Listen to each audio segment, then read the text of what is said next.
Dennis, I'm assuming I can ignore the email that you can't find the link. I found the link. I decided, wait a minute, it's probably in the agenda somewhere. Thank So you. I went into the ct.org, whatever. Okay, thank you. I couldn't find an email with it in. Yeah, I sent them out yesterday, and they probably should have automatically went out again today. Yeah, but I went through, did a You gotta search. remember, I think it comes from Dave Anderson, so. That's probably what the problem was. So I was looking for Maria, I was looking for Michelle. That's weird. All right. I can't see myself.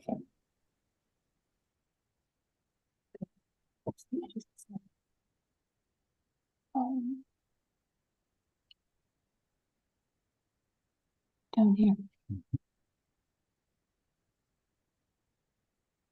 There you go.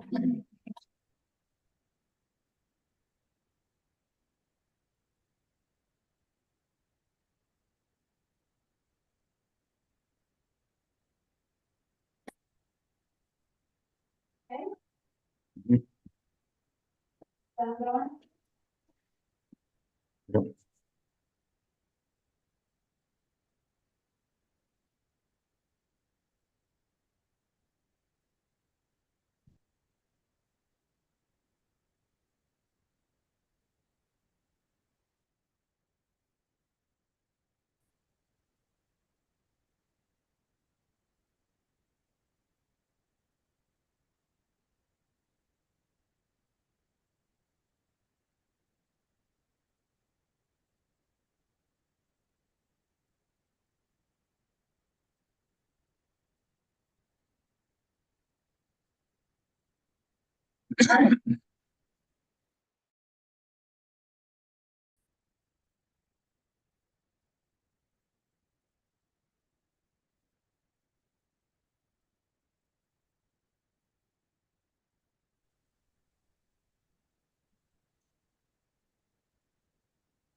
As soon as Bill gets going, I think we can, there he is.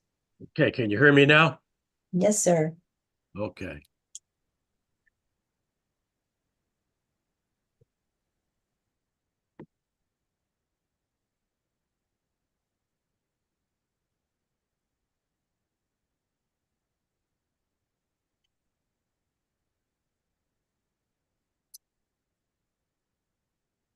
Shall we start? Yep. Feel Okay. free to call the meeting to order. Okay. I'd like to call to order the August 13th, 2024 meeting of the Zoning Board of Appeals. I would like to introduce by name the board members tonight. My name is Bill Piggott. I will be acting chair tonight. We also have Steve Bishkoff with us, who's a regular member, and Dennis Crow, who's a regular member, John Zaerger, a regular member, Dylan Stella, who's an alternate, will be acting as a regular member. And with us tonight is Marie Petalola, who's our land use official. 4 votes are needed for an application to be approved in accordance with state statutes. A simple majority is not sufficient. The clerk will read the call of the meeting as advertised in the publication. After the applications have been read, anyone who wishes to withdraw or postpone his or her application is free to do so. If there is no one who wishes to withdraw or postpone, we will then go forward with the application in the order in which they have been advertised. The clerk will call the application, at which time the applicant or his or her representative will come forward and state his or her name and address for the record and the nature and the reason for the appeal. The applicant should stand where he or she can be seen, and all displays can be seen by both the board and audience. Any and all items, plans, or pictures shown to the board are considered exhibits, and all exhibits must be left with the file. After the presentation is made by the applicant, we will entertain questions from members of the board and then entertain questions from the audience.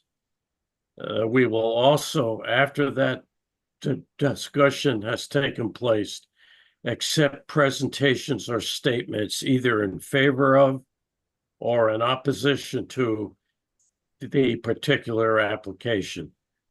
Please be sure to state your name and address the first time you speak, and your name any subsequent time you speak. When your application has been heard, we will close the public hearing portion of the application, and the board will go into their deliberations with the seated members. You are free to stay, but tempting as it might be, you should not make any further comments, even if you think of something you should have said or wish you had said but didn't. That would be taken as testimony, and according to statute, we are not permitted to take a testimony after the close of the public hearing portion. In most instances, we will make our decision immediately after each hearing. You may stay to hear the result or call the land use office in the morning. You will be notified by mail, and all decisions are published. I will now call on Maria Petola, our from the zoning enforcement office, to read the first application. Marie? Thank you.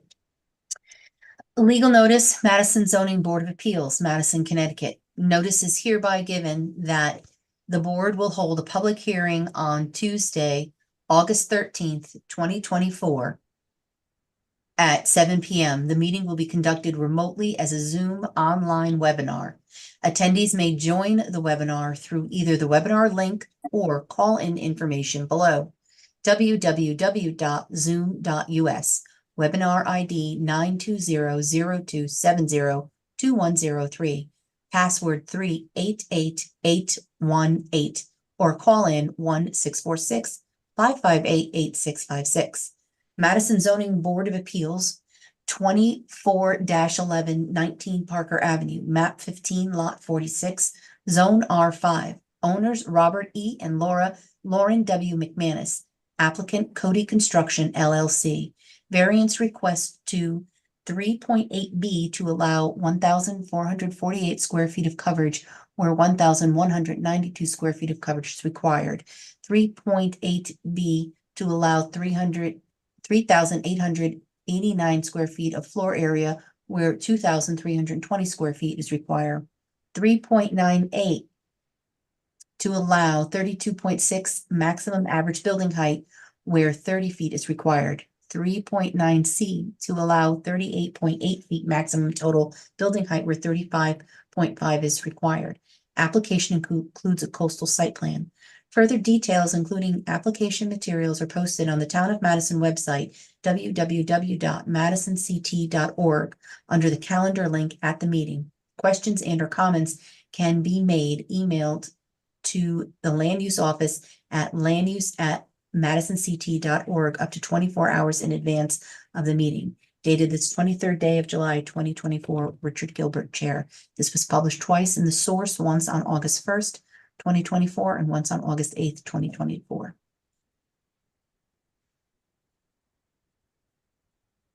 Okay, Okay, we'll have a presentation by the applicant.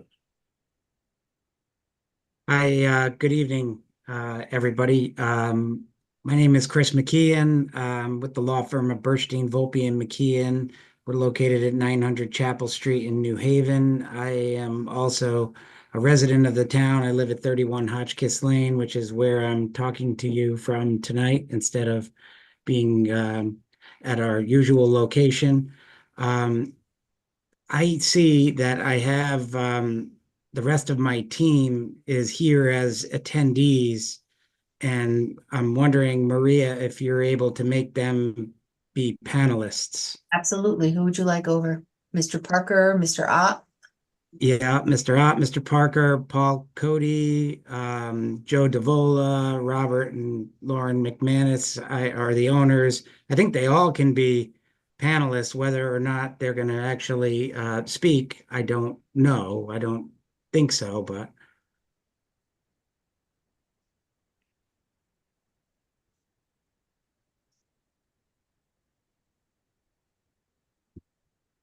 I can continue while Maria's bringing them in as panelists if that's okay with you, Mr. Chair.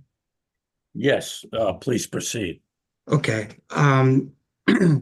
So the applicant, Cody Construction LLC, and Paul Cody, who's now here, made this application effectively to build a new home for Melinda Wiswell and Joseph Davola. Melinda's sister currently owns the property, her and her husband. And Melinda's family has a long history of residing at the site. The house that's located on 19 Parker Avenue was built in 1927 by their great-grandfather, who hailed out of Northampton, Mass., known as Wiswell the Druggist. It was one of two identical guest houses behind the main house that still stands at 23 Parker Lane. Melinda's grandmother's parents owned the house next door at 25 Parker Lane. They spent summers there. Those folks were from St. Louis. Melinda's father was raised here in Madison, a graduate of Daniel Hand High School. He was a Marine and went on to study at UConn. Melinda and her sister, as children, spent all of their summers and holidays at this location with their grandparents, Ray and Gladys Wiswell. Ray was a realtor in town. He was the first president of the Madison Land Conservation Trust. He was active in the Chamber of Commerce and the Exchange Club. He was awarded Conservationist of the Year by the state of Connecticut in 1976, something he was very proud of. Melinda, her sister and her brother-in-law have raised their children in the house that's located at 19 Parker Avenue. They went to Hand High School as well. A history of floods at this particular location, including Melinda and her sister remembering conversations about the hurricane of 1938. Always find those conversations interesting. And water levels marked at various locations that never were heard from until Irene and Sandy in 2011 and 2012, which is the reason for a lot of the applications that I find myself in front of your board, because families like Melinda's want to preserve their memories and their ability to reside in these neighborhoods. And the FEMA regulations coupled with our zoning regulations have not stood the test of time in terms of dealing with real world situations like this. Melinda and Joe and their extended family obviously have a long connection to the site, and that is evident in the 14 or so letters of support of this application in terms of what they want to do to continue enjoying the site. So with that, let's talk about the site itself. It is, as is typical in many of the applications I present to this board, it is a non-conforming lot. The lots in the R5 zone have to be 7,000 square feet, which is small to begin with. This lot has 6,750 square feet.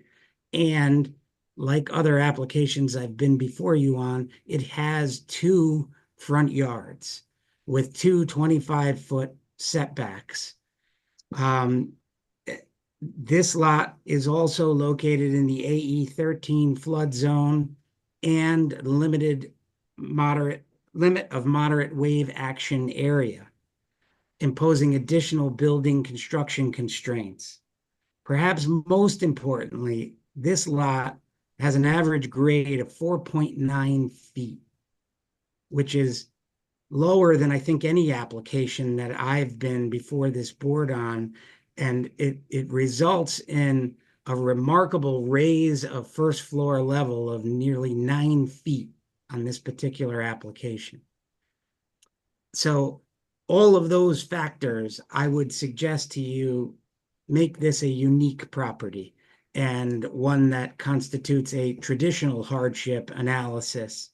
But additionally, the proposal to build a new reconstructed and FEMA compliant home carries with it other benefits in terms of eliminating nonconformities and reducing a nonconformity.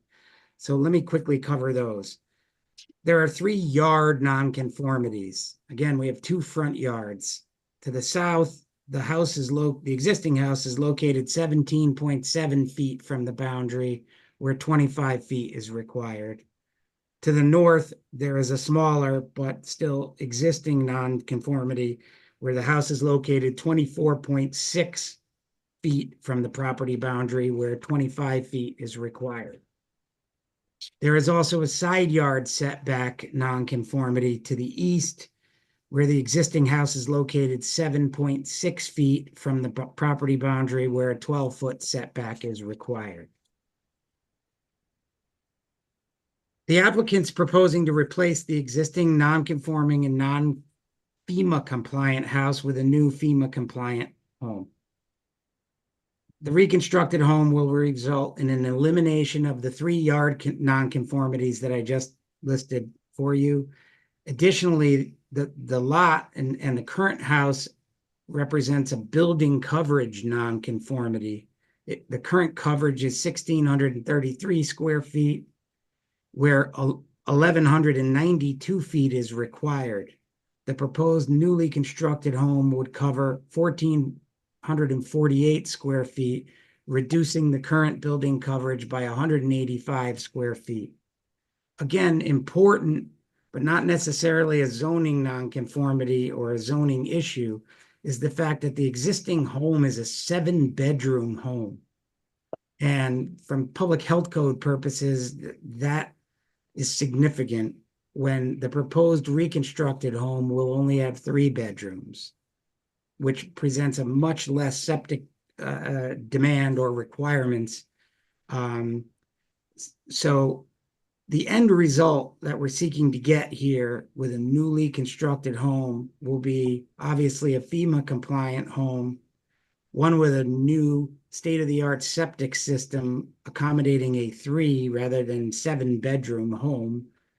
It will eliminate the 3 yard nonconformities, and it will substantially reduce the building coverage nonconformity. So in order to get there, we need variances, which is the reason we're before you. And those variances, there's 4 of them, which may seem striking at first, but remember, one of them is for building coverage, because we're reducing it by 185 square feet, but we're not bringing it into compliance. So we still need the variance to allow for the 1,448 square feet of building coverage, again, an improvement by 185 square feet.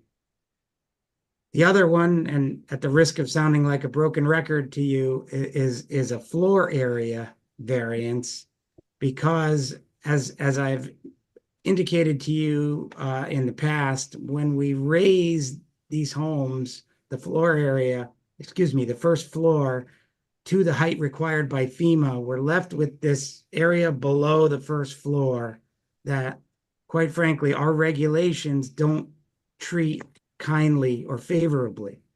In this particular application, our architect, John Parker, who is here, myself, Paul Cody, Mike Ott, Maria Patola, the zoning enforcement officer, and Aaron Manick sat and reviewed this plan and looked at the regulations as they apply to this particular house that the applicants want to construct. And it is by no means an enormous house, or a significantly larger house than what is there and what is consistent in the neighborhood. But in order to characterize any area that is enclosed below the first floor, you have to realize that floor area, which I personally think is unfair and needs to be rewritten. And I think that the town staff would agree with me in some respects. The trick with that is doing it correctly so we don't get results we don't want. So now we're left with coming before your board and asking for the variances. So in this particular instance, we have a floor area that we're seeking to have approved by way of a variance for 3,889 square feet, where the existing home has a floor area of 2,926 square feet, and only 2,320 is allowed. Now, I think floor area as a measure of density and zoning is something we probably could do without in our regulations, given that we have yard requirements and we have coverage requirements, and most all development in our beach area and throughout the town is really dictated by septic and soil test results. But be that as it may, the 3,889 square feet of floor area is an increase of almost the exact amount of floor area that is being recognized below the first floor and has to be treated as either garage or basement under our regulations. Even though it's not living area, because FEMA won't allow it to be living area, it still counts as floor area under our regulations. So we're seeking a variance for the maximum floor area that's permitted because of that reason. The remaining two variances deal with height. As you know, we have a total height limitation, and then we have an average height calculation that in the particular zone, for average height, it's 30 feet, and for maximum total height, it's 37.5 feet. Here, as I've indicated before, we have the average grade of 4.9 feet, requiring a 9-foot raise. Again, I think that's striking because I don't think I've seen one that high to get to the FEMA compliant level. So those factors are requiring what I still consider to be a modest home, a 2-story home with space to be utilized on the third floor. But if this house were not needing to be raised 9 feet, it would be well below the required height levels. So I also want to call to your attention the language that I've pointed out before, which is from the 2016 Madison Coastal Resiliency Plan, which at page 20 specifically says that assisting homeowners with elevating their residences should also be a continuing focus of the town. Madison should enact a suite of regulatory changes to support resiliency efforts, including making height restrictions flexible in the case of home elevations. If this house were to be just raised to FEMA level, there would still be a need for a floor area variance, although not necessarily a height variance. But because we're making the other improvements in terms of adhering to the yard requirements, reducing building coverage, we need the variance of both height and average height and maximum total height. Specifically, as to average height, we're requesting a variance to allow 32.6 feet of average height where 30 is required. And for total height, we're asking for 38.8 feet where 37.5 feet is allowed. I have submitted my usual standard letter that contains the legal references about non-conforming uses and the ability to continue their use. Here, obviously, as in past cases, we're not seeking to continue the non-conforming use. We're seeking to get variances approved to replace the non-conforming structure with something better, more conforming to the regulations, conforming to FEMA, new septic system, less bedrooms, so less septic demand. I also set forth in my letter the law relative to eliminating nonconformities and reducing nonconformities as being a legal justification to allow you the discretion to grant the variances we've requested. And I've also made the point, as I did earlier tonight, that this particular site, given the characteristics that it has, in my opinion, satisfies the traditional hardship requirement. So for all of those reasons, we're seeking the approval of the 4 variances as set forth in the application. I think the points that I just made were largely set forth in the application, in the answers that I had, the response, if you will, that I had drafted to Section 8 of the application. And we're also seeking approval of our coastal site plan application, which today, in typical fashion, we received a response from DEEP agreeing that our proposed application is consistent with the goals and policies of the Coastal Management Act, with the usual and standard conditions of having appropriate erosion and sediment control in place. So from DEEP's standpoint, it seems to be on board with the approval of the coastal site plan as well. So with that, I'm happy to turn over the microphone to the architect to go through the design of the home, and then Mike Ott, who is the civil engineer, laid out the site plan, and Mr. Cody, who is here, who can also speak to the construction methods that are employed here to seek the least possible relief in terms of height that we could, including there being 8-foot ceilings and the roof rafters being resting on top of the top plate of the framing, all to bring the height down as much as possible, so that we were coming before you asking for the least possible relief. So with that, I would turn it over to Mr. Parker.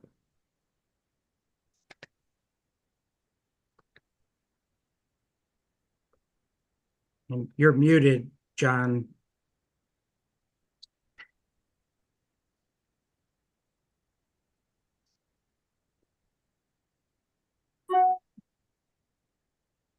I have to say that I do not have the ability to share my drawings on No from my problem. computer.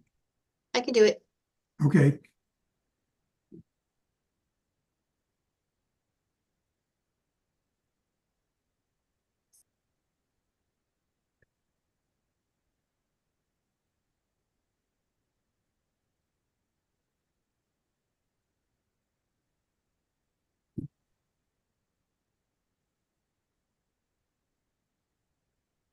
Okay, on this sheet, we're showing the foundation plan and the ground floor plan on the right, and on the left is the first floor plan. You can see on the right, there are several concrete piers with breakaway panels in between the piers, and then breakaway panels for walls interior to the plan. On the lower left of the first ground floor plan, there's an open carport, an outdoor shower, a stairway up to the first floor. There is a garage on the left end of the main body of the house, a storage area in the middle, and a covered patio on the right end of the main body of the house. There is a stairway on the upper part of the drawing, which leads to the front door. On the drawing on the left, we have our first floor plan with a kitchen, living area, and dining area, some support areas along the top with an elevator and a stair that wraps around it to go to the second floor. On the lower left, we have an entry foyer, a mechanical room, and a mechanical porch for outdoor equipment. So let's go to the next drawing, please.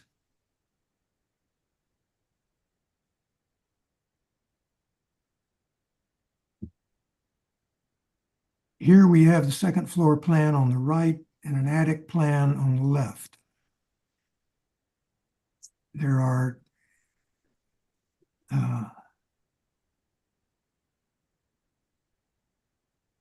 there are 2 bedrooms on this level.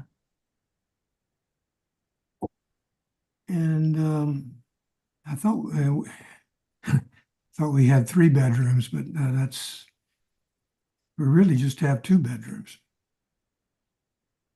On the right is the stairway goes up to the attic floor, and most of of that area will be unusable except for a small exercise room on the right lower side.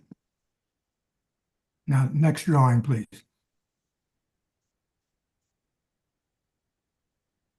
These are cross sections through the house, and the one on the right shows how we calculated our building heights. And to reiterate what Chris said, we're having to raise this house almost 9 feet, and we're still within almost 2 feet of complying with FEMA, with the zoning requirements. Next drawing, please. On the on the left here is the south elevation, which faces Parker Lane. You can see the garage door on the left, storage area door in the middle, and then an open patio on the right. The little dormer on the top is for the exercise room. The drawing on the right is the west elevation, which shows the stairway up to the main entrance. On the right side of that drawing, you can see the balcony that we're creating for our outdoor mechanical equipment. Next drawing.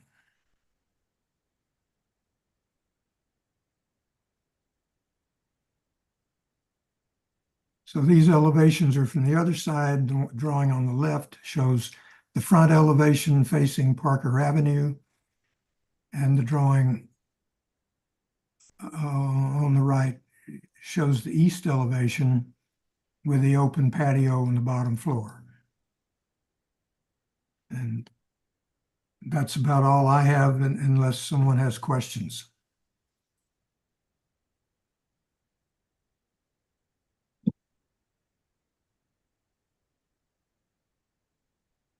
Dennis, do you have a question? You have your hand raised. It was in reference to Attorney McCown's statement. So if you want to Okay, The thank you. questions regarding this first, I'll get to that.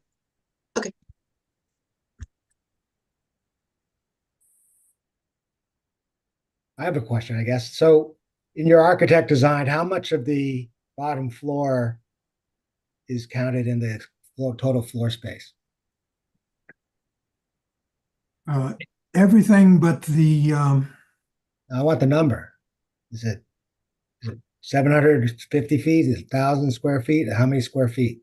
Excuse me, can I, Yeah. can I interject? This is Yes, Paul you Cody, can. Cody Construction, 28 Patrick Drive, Killingworth, Connecticut.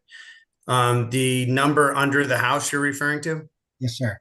904.5 square feet. Thank you. That's the question I had. Thank you. Mhm. Yep, no problem. Which if you subtract that from our overall square footage and max floor area, it puts us literally at the same amount as the current house. Correct.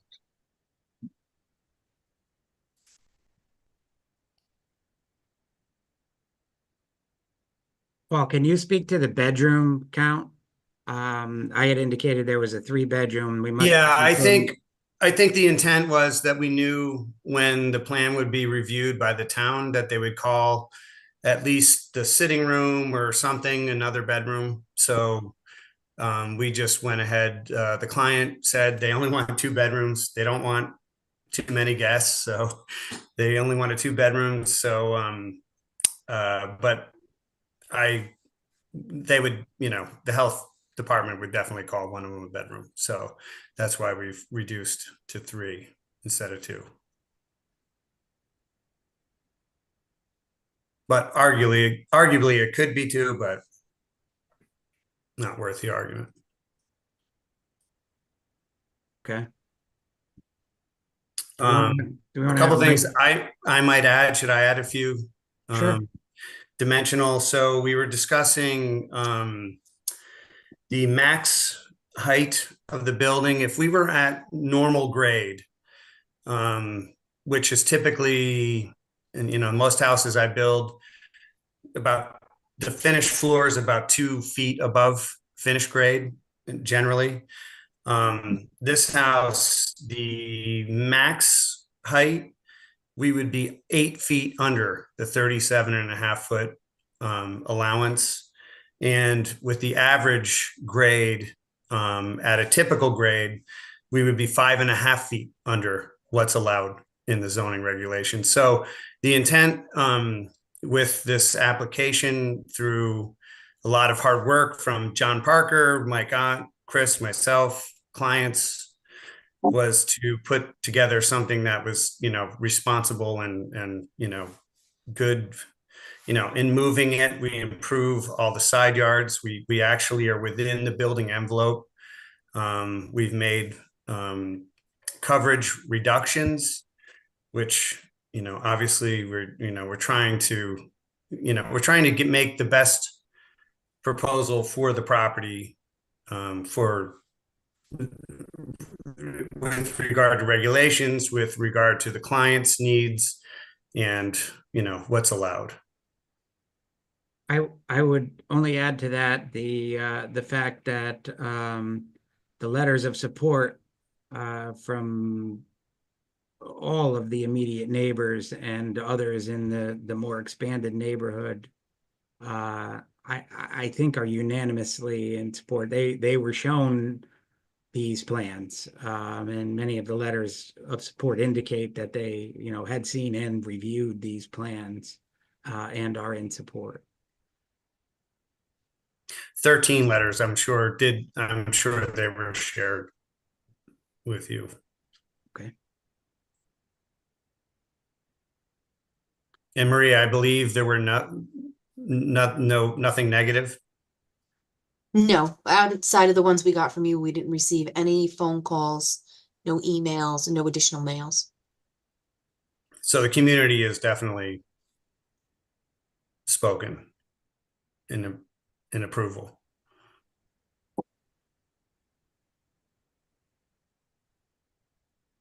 Do we want to have Mike show the site plan or go through the site plan?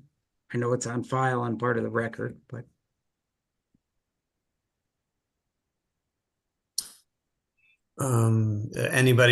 Anybody interested in the site plan or? Yes, I'd like to see it. Okay.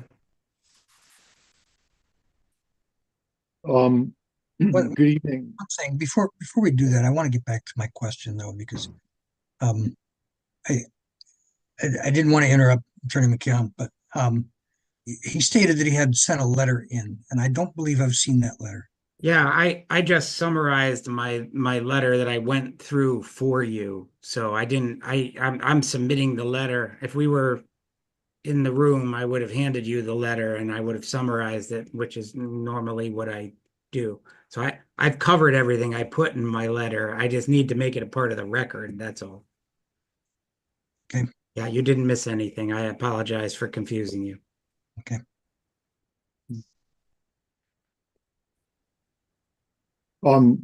Good evening. Just for the record, I'm Mike Ott. I'm a licensed professional engineer and land surveyor with Summerhill Civil Engineers and Land Surveyors here in Madison at 60 Wall Street.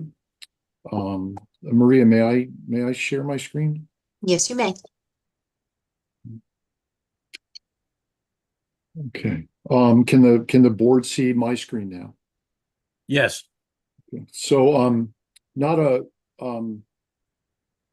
not a lot to tell you here, but and hopefully you got to see this in your packets. And I'll zoom in as much as I can. I should tell you. Let me actually zoom back out for a second, and I should show you that there is a you probably saw this, the board members, that there's a zoning standard schedule on the sheet, and all the information in this schedule should match the information in the application form or on the application form. And then I'll zoom in as tight as I can on the lot itself. So hopefully it'll be easy for you all to see on the screen. The existing home, the existing structure, the existing residence, if you can see it, is indicated by the edges of the structure are indicated by these angled lines. If that makes sense to the board members, if you follow them around, it indicates the limits of the existing structure. For instance, this is the easterly wall of the existing building. And then we showed the proposed structure in red to try to make it easier for the board to see the difference. Hopefully that showed up on paper. Well, there's a slight light gray poché or hatch within the limits of the new residence also.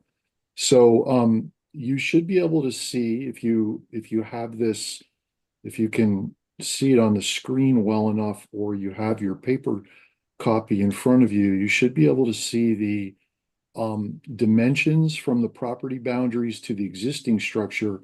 They're indicated in smaller obliqued or italicized text. For instance, this northeasterly front corner, as Attorney McCann said earlier, is the existing structure is 24.6 feet to the property boundary.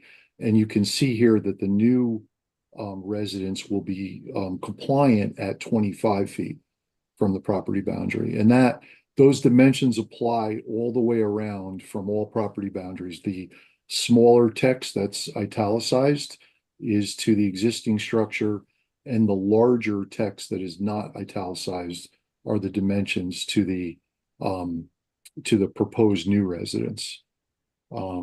So if you can see it clearly, and I hope you can, it's pretty easy to see as you make your way around the structure where the existing structure is not compliant and where we are making improvements and bringing the new structure into compliance as Attorney McCann had listed for you in his presentation. I guess unless there's any questions on that, the only other thing I'd like to say is to add to the height the proposed height of the residence, because as Attorney McCann said, and there's a note on the plan, it should be note number 9, if you can read it. The parcel is entirely within a special flood hazard area zone with a base flood of elevation 13. And as Attorney McCann said, it's also within the limit of moderate wave action, which makes it a coastal AE zone, which means that the construction requirements are the same as if the house was located in a V zone or what's called a coastal high hazard area. And that actually adds at least another foot to the height of the house, because in a coastal zone as well as in a V zone, the reference level is no longer the first floor of the home. It is the bottom of the lowest supporting horizontal structural member of the residence. So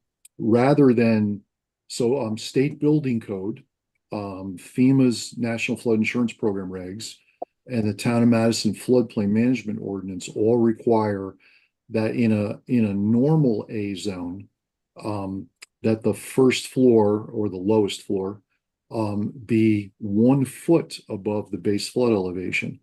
So in this case, with a base flood elevation of 13, the floor would only have to be 14. But because we're in a coastal zone, the bottom, rather than the top of the first floor, the bottom of the lowest structural member has to be 1 foot above the base flood elevation.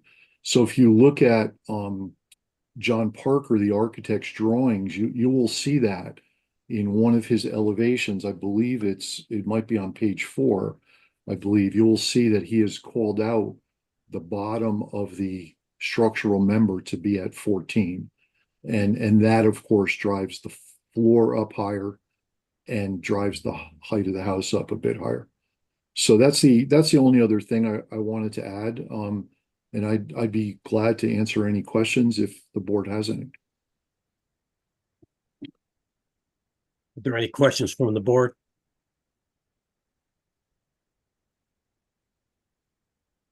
Okay, we could move on.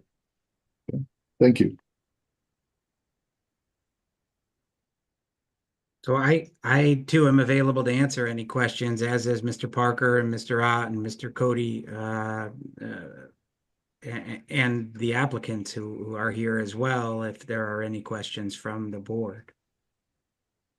Okay, we'll move on to initial questions by the board. If anybody wants to speak up, please do now. Yeah, I think we pretty much covered what was in the application. You're also got a coastal site plan application as well, right? Correct. So if there are other questions regarding the basic application, we gotta let those go first, but I just wanted to get that out so that we get it covered. Steve, any questions? I'm good. I mean, I just wanted that one question that Paul answered, and I mean, Okay. we've seen this kind of application numerous times, so. John? No questions. Dylan? No, I don't have any. Okay. And I don't have any either, so let's move forward. And we're at the stage of the hearing where we will accept public comments from anyone wishing to speak in favor of the application. You want to cover the coastal site plan app first or not? Oh, we could. We want to do that. Dennis, you want to afterwards? cover that? And that way- Chris, that way you want to the cover that? public can comment. Mike, do you want to briefly run through your coastal site plan application? Maria probably can bring it up if you need to. I can. I think it's rather straightforward. We're located as I was just explaining and Attorney McKinnon explained, we're located in a coastal hazard area, meaning the special flood hazard area zone. We are about 150 feet from high tide to the south, approximately 150 feet to the high tide line on the beach. So we're pretty far set back from the beach.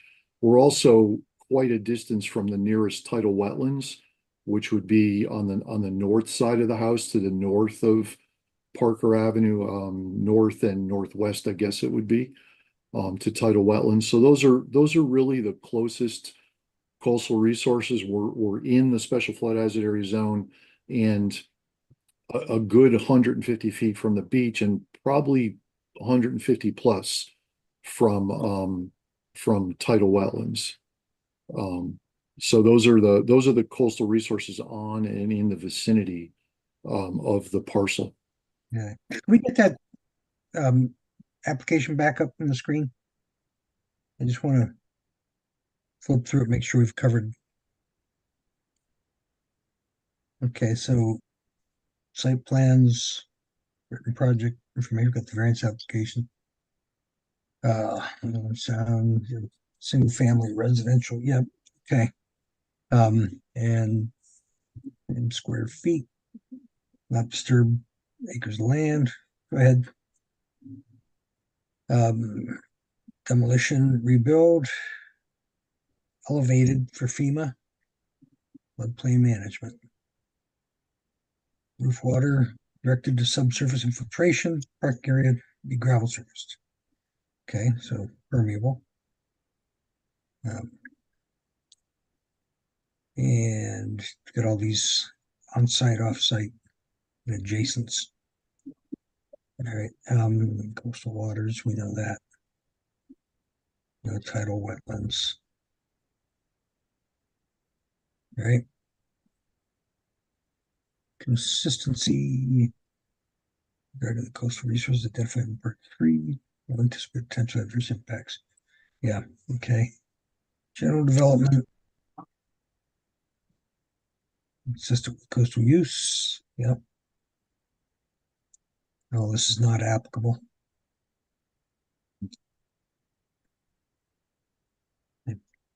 This. No mitigation. No adverse. And signed by Cody. I was going to think that was a doctor there, but that's Michael Ott. Had to be a doctor, I thought, because of the signature. I was going to be a doctor at one point. Okay. And it's okay. So, all right. Okay, we all set with that then? That Janice? satisfies me that we've covered the material, Yeah. and we've at least recognized that it's there. Okay, good. And I you would did, like to go back to, you did see the DEEP response as well. Did that work its way to the board? Because it came in today. That's the only It reason. came in late today. It was uploaded. I'm not sure if Michelle had emailed it out to anybody. Okay, I haven't seen it. If you want to bring it up, that'd be I great. can bring up the DEP. Yep, their comments. That would be perfect.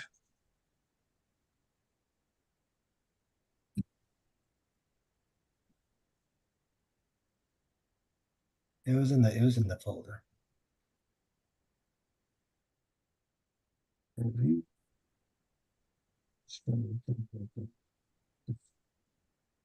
Elevated conform. Yep. Okay. And they marked it down, a bunch of not apps. Not apps. The one general development applies. Okay, no big deal. No adverse.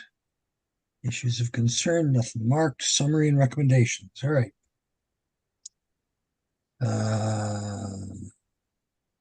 Proposed motion. Proposed. Seeks a variance.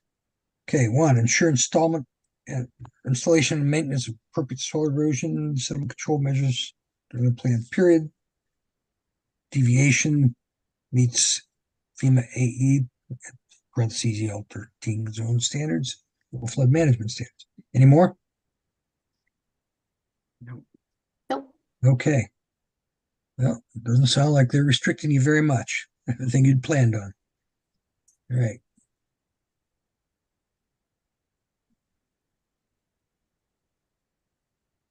Okay, I'd like to go back to the public comments from anyone wishing to speak in favor of the application. If there are people, please state your name and address.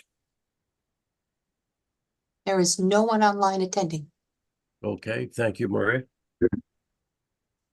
Are there any public comments from anyone wishing to speak opposing to the application? There is still no one online attending. Okay, so there's no one, Marie? There's no one attending. We're all here Okay, in the room Alright. together. okay. Further questions from the board? Just one, we noticed, I'm sure this is administrative oversight, or I'm not sure how that works, but there were 2 letters signed by the Duquesnes referring to an application on 19 Parker Lane.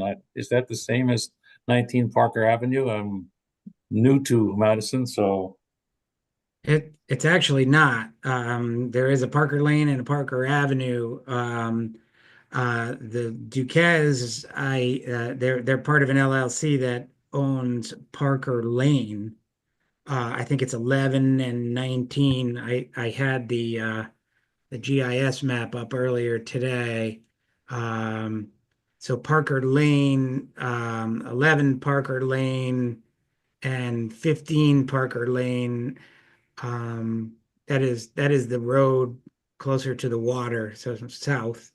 That's owned by Madison Investment Properties LLC, of which the Duquesnes letters come from. So that's 11 and 15 Parker Lane. There are also letters from the neighboring property owner to them, 19 Parker Lane. Mr. Lucy owns that property.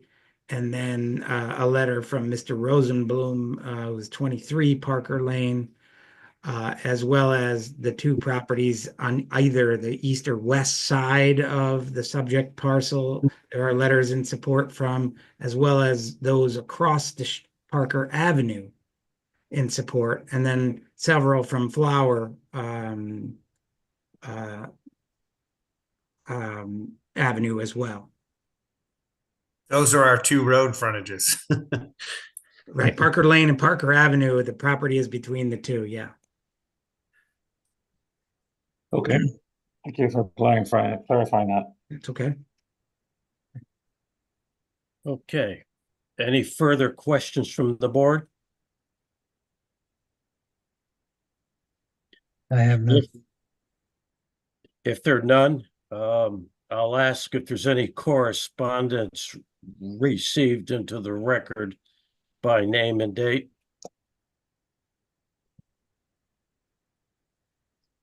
Okay, if there's none, do I have a motion to close the public? Oh, I'm sorry.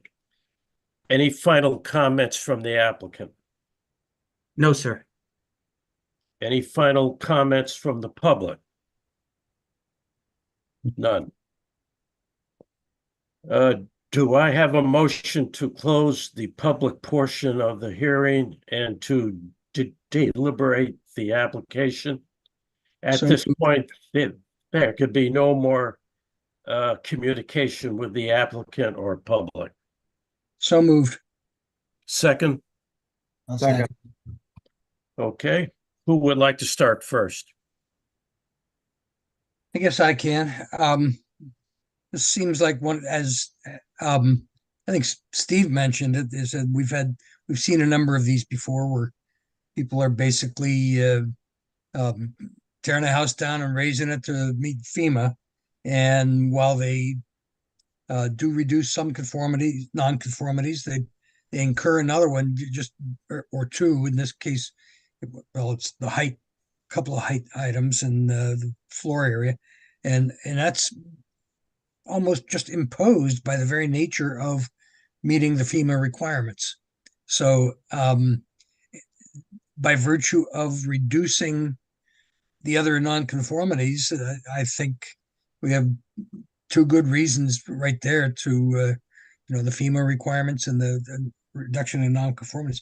Two good reasons right there to just say, yeah, this is a good plan.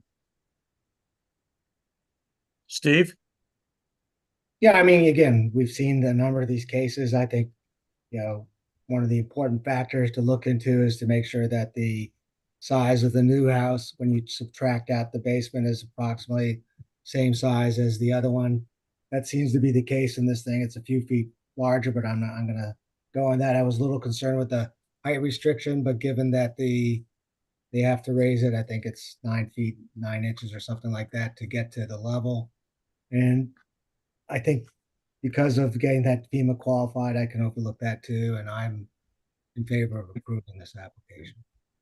John?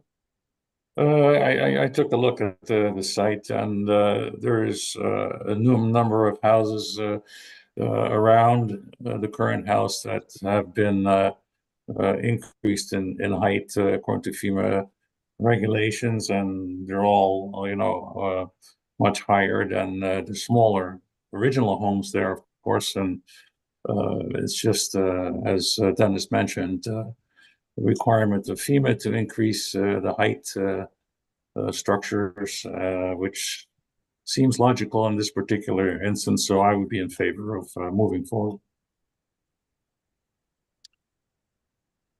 Dylan? Yeah, so I agree with what was said so far. I think the applicants made a compelling case that there is indeed a legal hardship for several reasons, including, the 2 front yards, the average grade level, and of course the FEMA requirements. And also, especially with the reduction of nonconformities, and to the fact that, it seems like it has widespread community support, I would be inclined to support the variance. Okay. I guess I'm last. I would agree. I think you have a unique hardship. I would agree. I think you have a unique hardship due to the characteristics and the topography of the lot.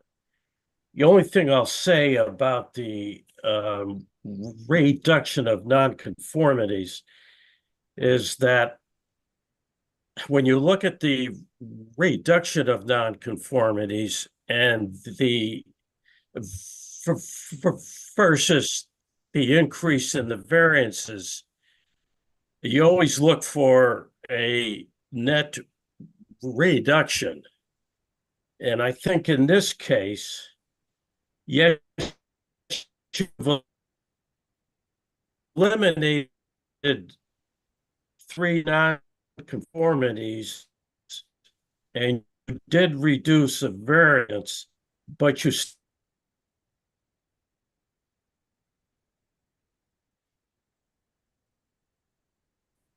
Am I the only one that lost Bill?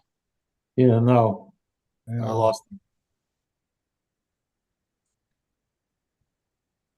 I think the increase in the variance is kind of offset what you have reduced here. And I just want to make that as a comment. Yeah. And, but I agree. I would support the application because it's a unique situation with the property and the topography of the land. Yeah, I think I agree with you. The building height one, that bothered me a little bit, that it was, it's a 13 feet just about over the existing or the required maximum. But given that the requirement was to raise it 9 feet from the average grade, and then on top of that, the FEMA requirement to take it from the bottom of the supporting structure as opposed to the top of the floor, that kicks you up there again. And then the other side of it, that leaves you some distance there that it still wouldn't be matching. It's almost 13 feet versus 9 plus 1 is 10. Okay, so 10 feet. But the reduction of conformities there seems to mitigate or militate towards granting it, let them, get the variance for that approved as a suitable hardship type situation. Any other comments from the board? No, Okay, I need a motion to close the deliberation and request a motion to vote. Would somebody like to, on the board, make that motion or to grant? I move that we close the deliberations, return to the normal meeting for a vote. I'll Do I second have a that. second? second. Okay. Okay. I guess we're at the point to request a motion to vote. So is there a board member that would like to make a motion to grant or grant with conditions or deny and state the reasons on the basis of? Okay, I'll make a motion. Thank you, Dennis. I move that we approve application 24-11 for 19 Parker Avenue for variances requested of against 3.8B to allow 1,448 square feet of coverage where 1,192 square foot is required, and 3.8B to allow 3,889 square feet of floor area where 2,320 square feet is required, 3.9A to allow 32.6 feet maximum average building height where 30 foot is required, and 3.9C to allow 38.8 feet maximum total building height where 35.5 is required. And it's contingent upon the construction of the project as stated in the plans presented tonight. State what the hardship is. Yes, Dennis. based on two hardships there. One is that there's a FEMA requirement which requires them to put in an elevation at 9 feet, and in fact bringing it up to 10 feet or so, counting the going to the bottom of the structure, and which also, by the way, precludes them from using the added square foot in the basement area as living area. And the second hardship is the standard reduction of other nonconformities. So there are two hardships. Okay. And then we have to say, in addition, all construction must be in compliance to the plans submitted upon acceptance of conditions approved from planning and zoning. And do you want to also approve the coastal site plan at this point? We could have a separate vote on that. I'll just get this one done first, then we'll do that one separate. Okay. All right. All those in favor of accepting the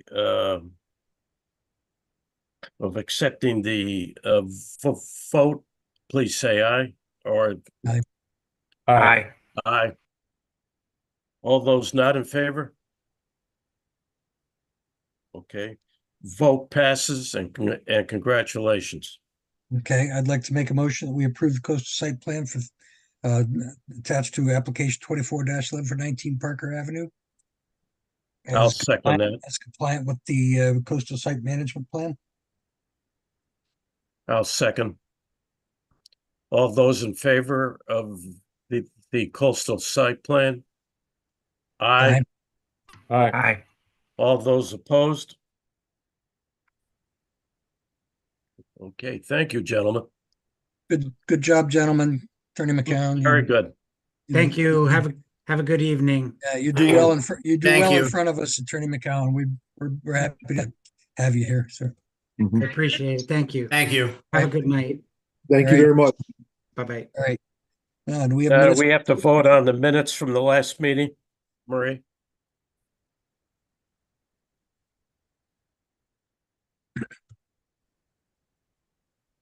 Yes. Could we have the record who seconded that? I'm sorry?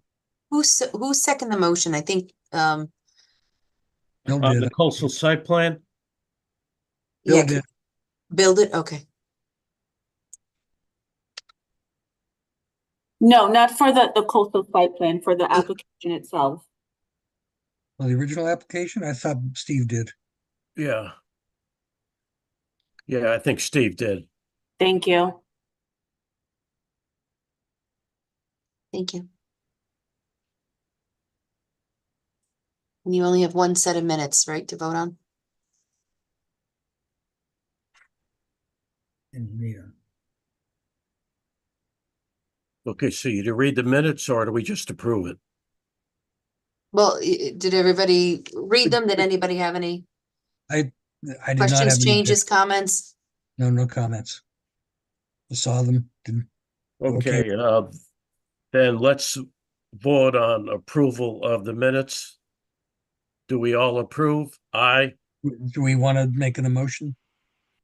Okay, I make a motion that we vote on the acceptance Yeah, of Your the minutes. chair, you got to ask for a motion in a second. So I'll make the Minutes. motion to approve the minutes from the July, what was that meeting? Was that 16th? Was that 10th? The 9th? It was July 9th. July 9th July meeting? 9th meeting. June 11th. Oh geez, June 11th? We didn't have a July meeting? No. That's what I said, June 11th meeting. Yes. Thanks, Raquel. How'd I do? Okay, we need a second. I'll second. Okay. Call for the vote. All those in favor? Aye. Aye. Aye. All those opposed? I wasn't at the meeting, so I can't vote. Okay. If there's no other business, I make a motion to adjourn. Second. Second. Okay, well, thank you, gentlemen.